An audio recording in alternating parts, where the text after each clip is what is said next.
NTV time, जनता की बात जनता के साथ।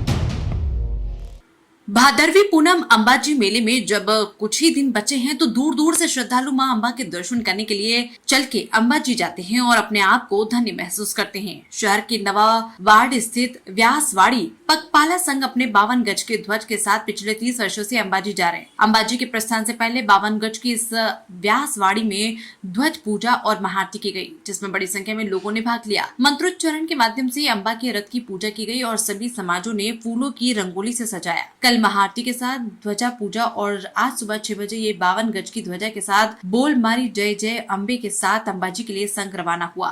संघ की ओर से 10 तारीख को अंबाजी में भव्य रास गरबा का आयोजन किया जाएगा। 11 तारीख की सुबह ये 52 गज का ध्वज फहराया जाएगा। इस संघ में लगभग 125 से 150 लोग पैदल चलकर शामिल होते हैं और अंबाजी के दर्शन करते हैं। गुजरात अहमदाबाद से यज्ञेश गोस्वामी की रिपोर्ट।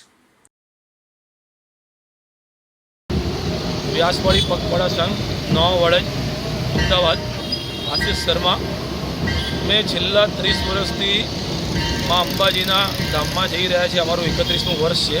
અમે દર વખતે માતાજીનો રથ અને 52 ગજની ધજા લઈને જઈ રહ્યા છીએ। અમારા સંઘની અંદર 125 થી 140 પદયાત્રી હોય છે।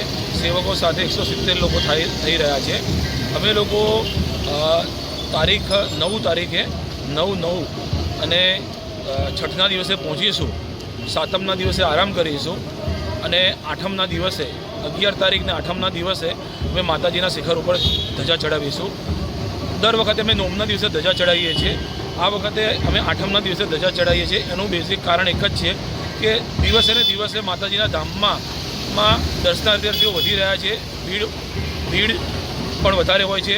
વ્યવસ્થા સરકાર તરફથી તો સારી હોય છે, પણ અમને સગવડ પડે અને બધા શાંતિથી દર્શન કરી શકે તે માટે અમે આ વખતે આઠમે ધજા ચડાવીએ છીએ। જય અંબે।